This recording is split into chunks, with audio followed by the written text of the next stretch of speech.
In studio, MLA Garth Rosewell addresses pushback on corporate tax cuts and the Alberta budget. That's really interesting because that's where you get to grill in on the details of what they're doing.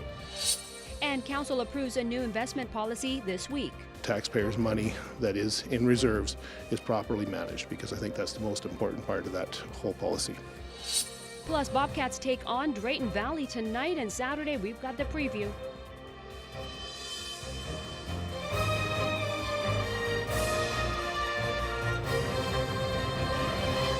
Prime time local news, serving the Lakeland and Midwest regions.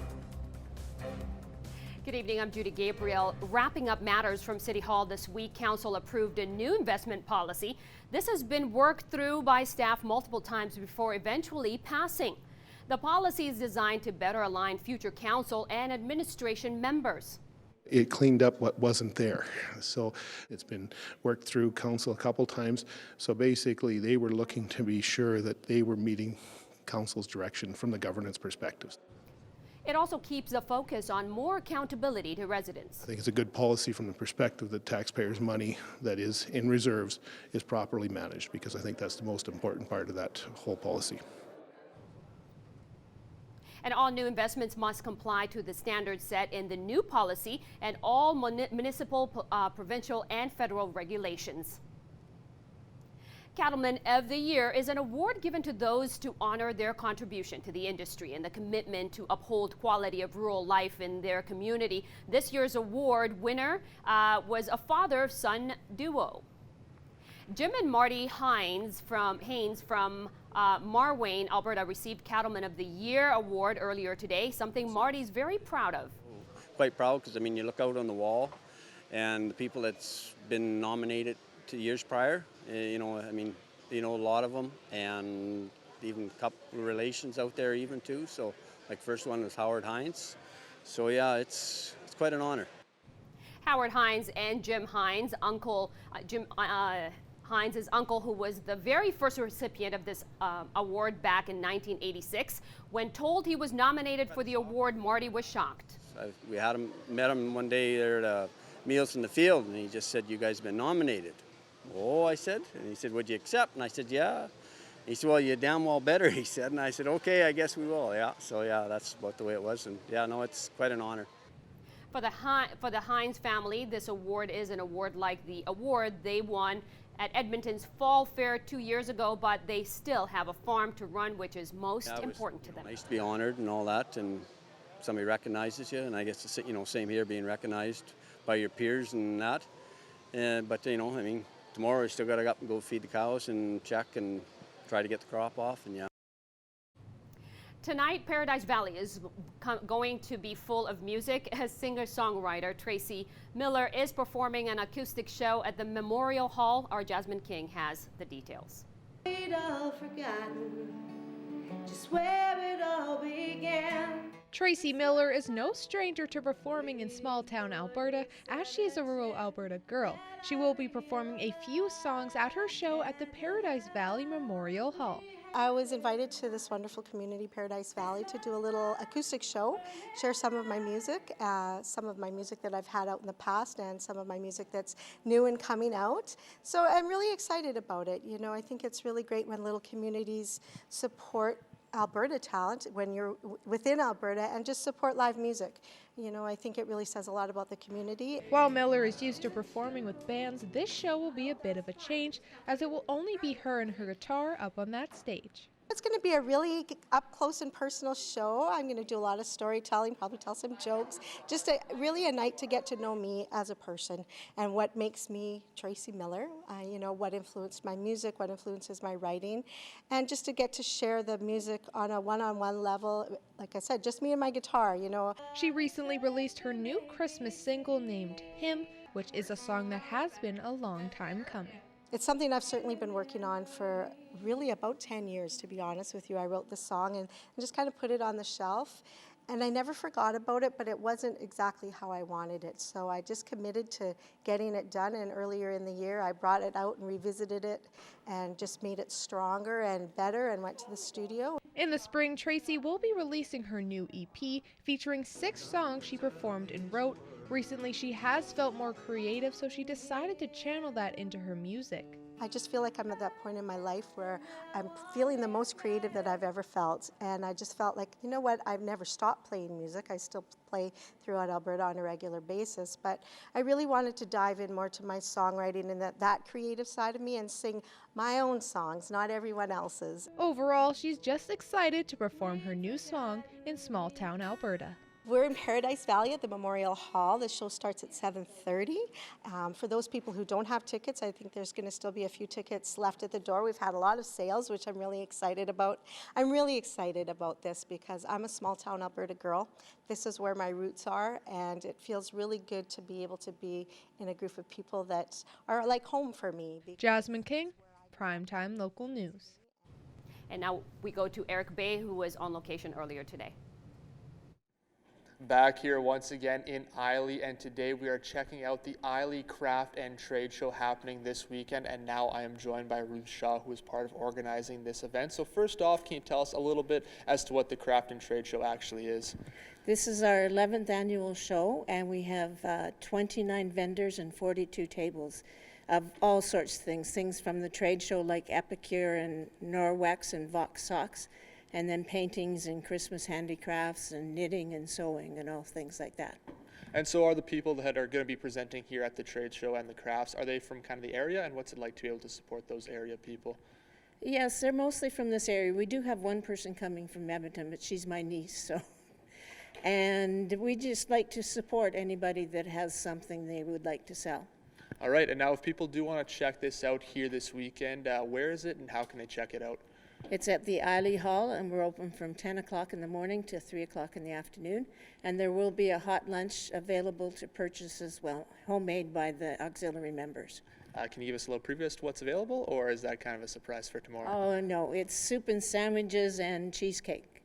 All right, thank you for this, and we are going to have some more from back here again in Eiley, continuing with the Eiley Craft and Trade Show, all that you can expect here this weekend. But before we do get to that, we're going to head back into the studio.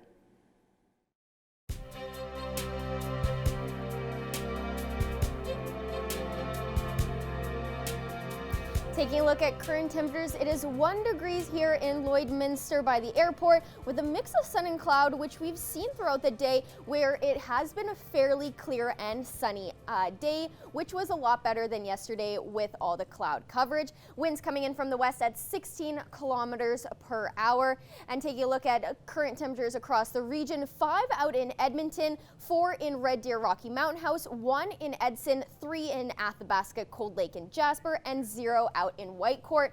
And on the Saskatchewan side, 4 in North Battleford, 2 in Prince Albert and in Saskatoon, 1 in Melfort, and 3 in Meadow Lake.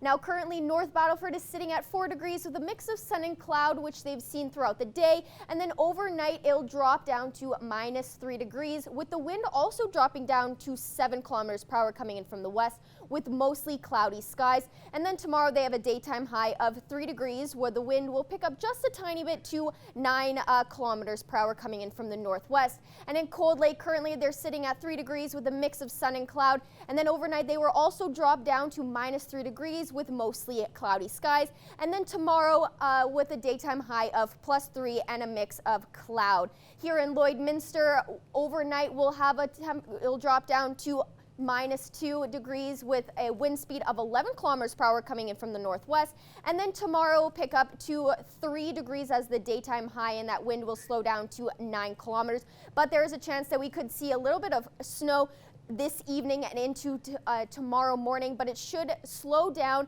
But midway through the day, we could see another pickup of snow. And then on Sunday, same deal. We have a chance of some snow with a high of 1 and a low of -1. And then to start your next week on Monday with a high of -4 and a low of -11 with a mix of sun and cloud. To wrap up your 3-day forecast, we'll have your 7-day forecast and more news coming up after the break.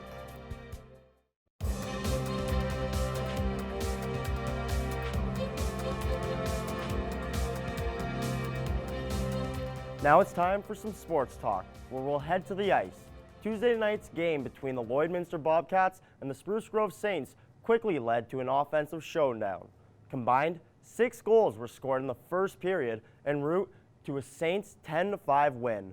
This weekend, when the Bobcats face the Drayton Valley Thunder, the homeboys will hope to bring some of the positives out of Tuesday's contest.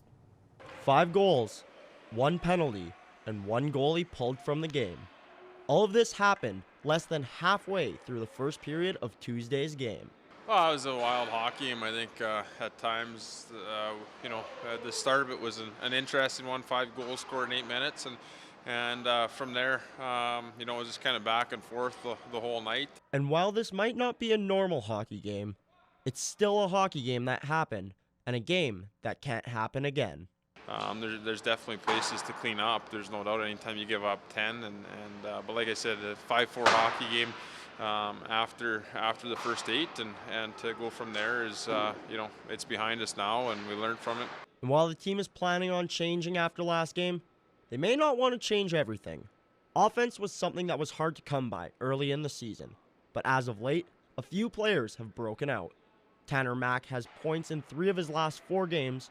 Morrow has contributed in every game he's played as a Bobcat, and 99-born Chance Adrian is on a 4-game point streak, including goals in back-to-back games. Yeah, obviously it's nice personally to get some points, but ultimately at the end of the day, it's about the wins for us, and for me, I'd trade in all my points as long as we start getting some wins, so for sure. This weekend's games could be a pivotal point in the Bobcats season.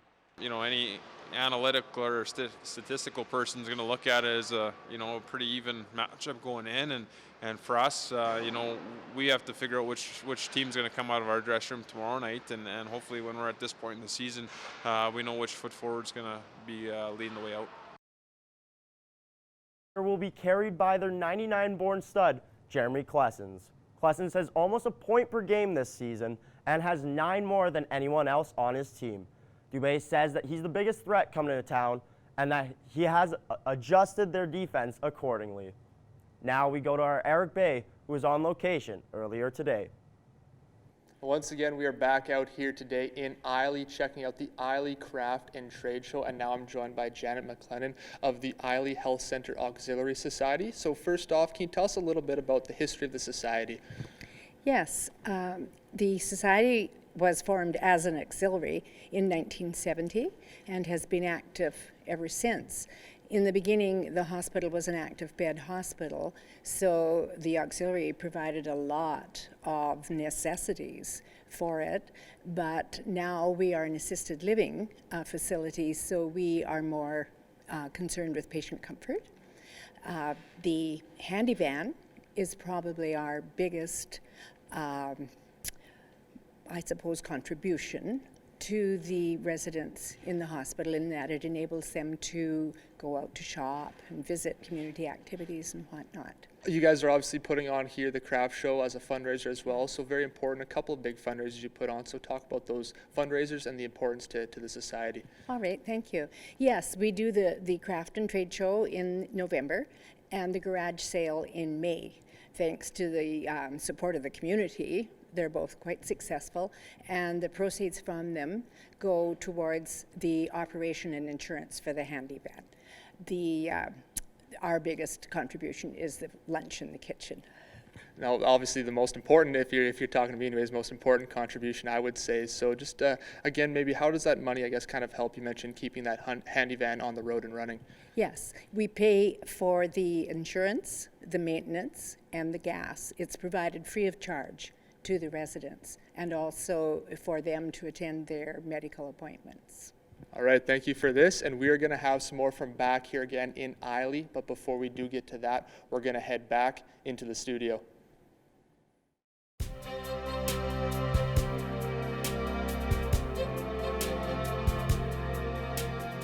Taking a look at our satellite radar map, it was a fairly clear day for us here in Lloydminster, which was nice, as yesterday was super cloudy and overcast. But as you can see, there is rain and snow making its way in from the west into Edmonton, and it could hit us tonight, where we could see about a 30% chance of some flurries overnight, hitting around midnight and into early tomorrow morning, which should then sporadically stop throughout the day. But there is that chance of some flurries continuing throughout the day.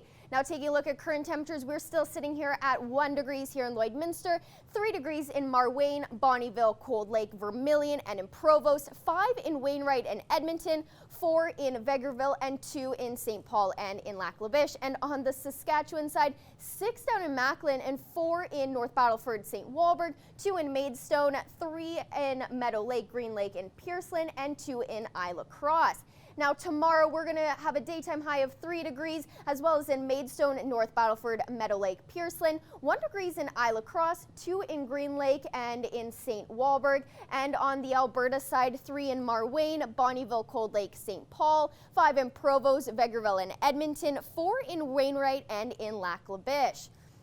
Now taking a look overnight across the region, fairly cloudy skies, but there's no real chance of some snow. There may be a little bit in a couple different regions, but also a fairly a warm night depending on how you see it. Just a little bit averaging between -1 and -3 degrees overnight, which was significantly cooler than the last couple of evenings. Now taking a look at your 7-day forecast, we have a chance of some snow tomorrow and Sunday with a high of +3 and a low of -2 on Saturday, and a high of +1 and a low of -1 on Sunday. And then on Monday, we get a little bit cooler with a high of -4 on Monday with a mix of sun and cloud and a low of -11. And then Tuesday, there's a 76% chance of some snow with a high of -6 and a low of -9. Then on Wednesday, a high of -8 and a low of -16, but there's no real chance of some snow as of yet. And then on Thursday, a high of -2 and a low of -12. And to wrap up your 7-day forecast, next Friday will be a high of -4 and a low of -5. That was a look at your 7-day forecast. We'll have more news and question of the day coming up. And now we go out to Eric Bay for some more location stuff. Back out here today in Eiley, and we are checking out the Eiley Craft and Trade Show happening here tomorrow, and I'm joined once again by Ruth Shaw. And now we mentioned how the proceeds are going to the Eiley Health Center Auxiliary Society. So just tell us a little bit how the health center has changed over the years. When the association first formed back in 1970, it was an active bed hospital, and now it's just an assisted living place. So we buy things more for patient comfort, like quilts for their bed and special beds if needed, and wheelchairs and things like that. And now just talk a little bit, I guess, about the importance of putting these events on and raising that money to have a center like this here in the community. Well, if we didn't have these fundraisers, we wouldn't be able to support the handy van that we use, and that would be, like Janet said, you know, them living on a desert island, no place to go. For sure. And now, is there any other ways possibly, if people either can't make it, say, tomorrow, that they can help either fundraise or by giving time or something to the health center? Yes, we are always looking for members of the association, and they can donate money at any point in time. All right, and now just once again for people who may have missed it earlier, but what can people expect here tomorrow, and when can they come out? Okay, for the trade show part, we have Norwex, Vox Socks, Epicure, Usborne Books, and for the craft, we have lots of Christmas ornaments, handmade jewelry, scarves, baking. We're putting on a baking table, and there's also lunch being served. All right, and is there any cost to attend, or people can just come out, show up, and see what's available? The only cost is for lunch, and it's really cheap. All right, yeah, I mean, I'm sure it is, and obviously food is the best part. Thank you again for doing this, and we are going to have some more from back here again, here in Eiley, continuing with the Eiley Craft and Trade Show happening here tomorrow. But before we get to that, we're going to head back into the studio.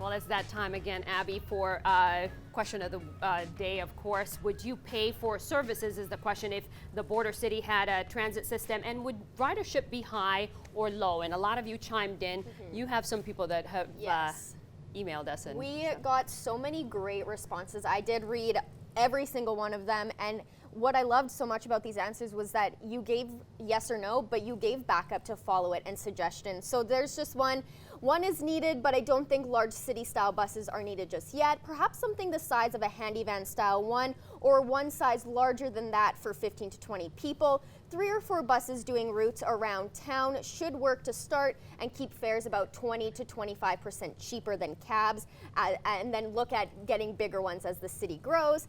And then another person chimed in saying no point in a transit system until the train problem is addressed. Doesn't matter what vehicle you're in when the road is blocked at peak times. Wow. So we got a very diverse a lot of people saying yes, some people saying no and giving them their reasons behind it. Yeah. So a great response from the community. Of course, and it'd be nice to have some kind of transit here, to tell you the truth. When I saw a lot of benches and stuff like that all over that have no buses, it doesn't make sense. Exactly. Anyway, time for pets, of course. We'll be announcing the winner at the end of hour 2 for the winners of the pets, and these are some of the ones that have come in for today for a chance to win a gift certificate and from the Pet Pad.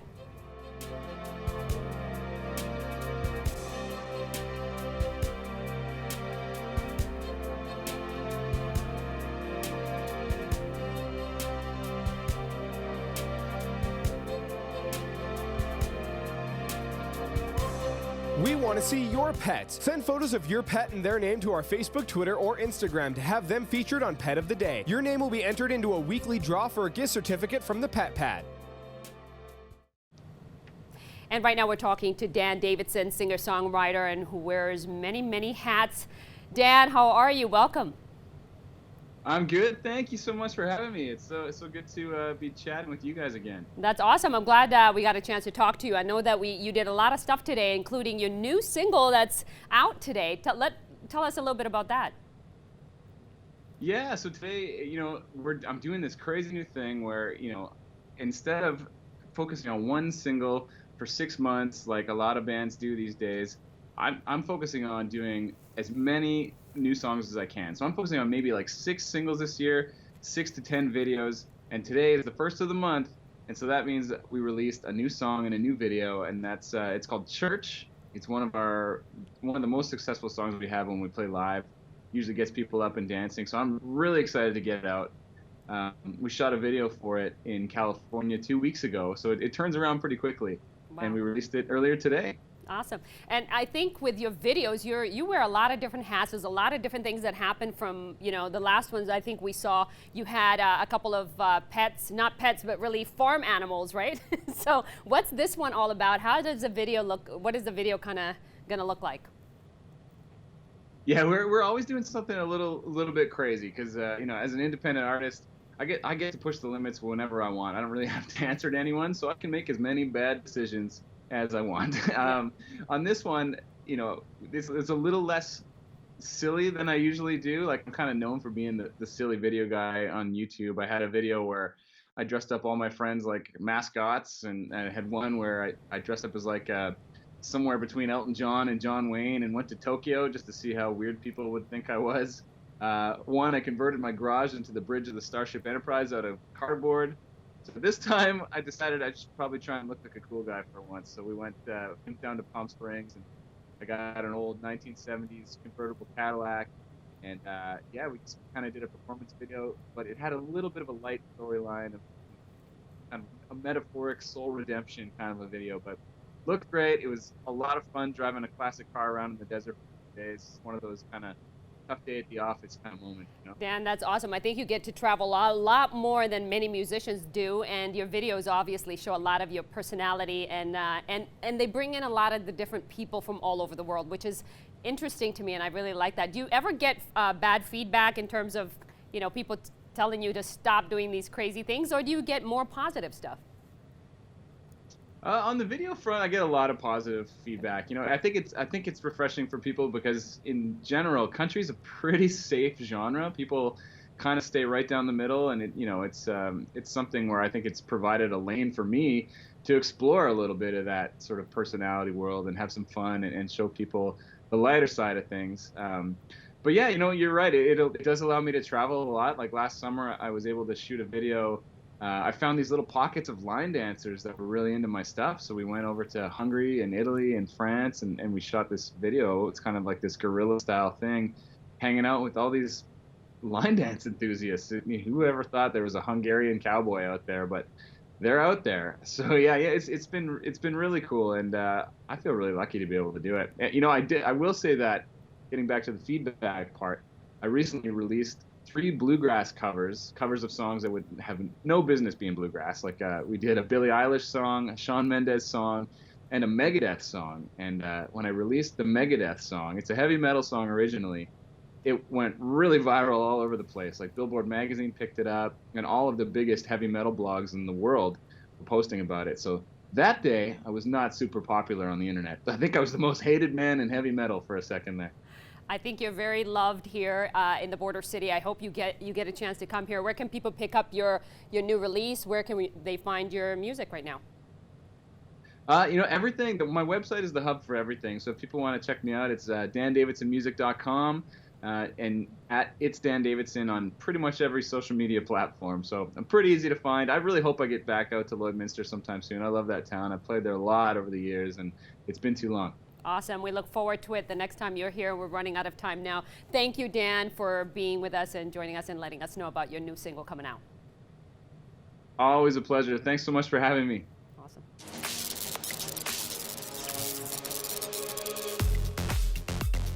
I'm Justin with Boom 101.9 and 93.7 Hot FM, and here's what's happening. The 2019 Father-Daughter Gala is happening Thursday, November 28th at the Vermilion Regional Center this year. 5:30 registration, 6 o'clock dinner with a dance to follow. Early bird draws coming up this week, November 1st. The event is sponsored by Websford and Norseford. And happening this Saturday, join Catholic Social Services while they put on a spaghetti supper in support of Sign of Hope. Like I said, that's happening this Saturday over at the Blessed Sacrament Church Hall here in Wainwright. Doors are going to be at 5:30. Dinner will be served at 6. You can grab your tickets at the door, $8 for adults or $5 for youth 6 to 17.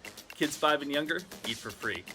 And the Red Cross Lifeguard course is happening November 8th to the 12th from 8 a.m. to 5 p.m. Cost is $285, and registration can be made at the Communiplex Pool office. Payment is due at time of registration. For more information on prerequisites or any other questions, make sure you call the Communiplex at 780-842-5508. Once again, that is Red Cross Lifeguard Training happening November 8th to 12th here in Wainwright. And just announced, tickets for this are available now. Alan Doyle is going to be in Lloydminster on March 1st. Make sure you grab your tickets for that one. I suspect it's going to sell out pretty quick. I'm Justin with Boom 101.9 and 93.7 Hot FM, and that's what's happening.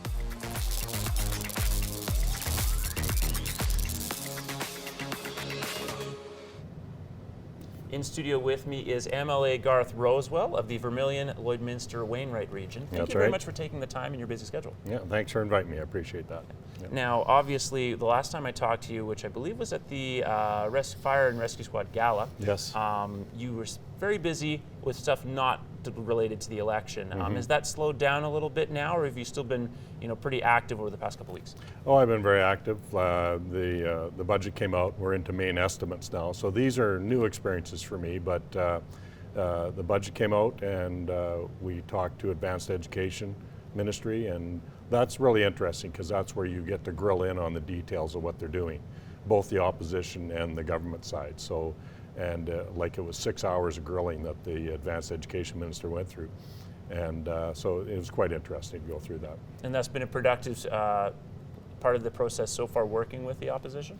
Oh, absolutely, yeah. No, they bring up ideas and concerns, like some of them have been there before and actually have been ministers of some of these departments before.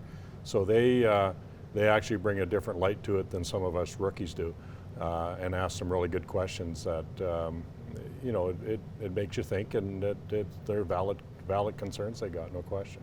Okay. Did you have any kind of reaction yourself to the budget when it was announced, or is it sort of somewhat known generally around all MLAs once it comes out? Well, no. There's they keep it kind of quiet, and we get a bit of a briefing the day before, and then it comes out. So we and then we get more after that. So, but there wasn't much surprising. Like the goal was to meet the commitments that we made during the election, and that's kind of what I feel we're doing. Okay. Obviously, there's been some concern around the fact that there's been still a shortage in workers recently in the Lakeland region, like other parts of Alberta. So there's been some pushback about the corporate tax cut that happened and that hasn't resulted in an increase in jobs. What would be your answer to that, or have you been fielded that question by anyone else? Yeah, no, it's legit. Like the corporate tax is just getting implemented right now. So. And it's going to cost the Treasury about $100 million in the rest of this year. We haven't, that's not quick enough for companies to make decisions and decide to come back and invest the money. I know Premier Kenney's been busy all over the place. He went down to Wall Street, was talking to people that deal with trillions of dollars of capital. And we weren't even on their radar anymore. They were disappointed with what was happening federally and provincially, and they'd kind of left and took their eye off of us. He told them some of the things that we were doing, and he says, well, maybe we'll send some people up there to take a look. So it's going to take a while to convince people to come back to Alberta, but that was the goal behind some of our policies, no question. And so while obviously it's a long-term look at trying to get investment back eventually, don't you think it's a slightly hard pill to swallow for many of the people at the lower end of the oil field who's, we're relying on jobs, and now there's going to be an even further shortage in areas like this where obviously it's been tough the last couple of years? Oh yeah, no, I understand the frustration, I understand the concerns. I think we're headed down the right path, and I think those jobs will come back. That's the plan, and we'll see how we do. Yeah. What's the main, just really quickly because we're starting to run out of time, what's been the main idea that you hadn't thought about or had to think more about that you've received from opposition so far in this process? From the opposition questions that they had? Well, some of the questions on tax credits and stuff that, I hadn't, they expressed how good they worked for them, and we're eliminating a bunch of those and have a different way of going about things. So those were some of they're reasonable ideas. It's just a different point of view. And again, one more time before we wrap up here, what's next for you in the next couple of weeks? What's the thing that keeps you Well, busy? we're going to continue to do estimates, and that'll go right through the 19th of November will be the last day of estimates, and we'll be grilling in on that. And so we're working Monday, Tuesday, Wednesday, Thursday at the legislature, and then Friday, Saturday, Sunday I come out to constituency work. And I still, I'm looking forward to people communicating with me and telling me about their problems and issues they want me to deal with, because that's really my main job, is to help constituents and businesses manipulate their way through bureaucracy and get the things they want. For sure. Thank you again for taking this Thank you time very today. much. And I'm sure obviously that'll keep you busy in the coming weeks heading into the holiday season.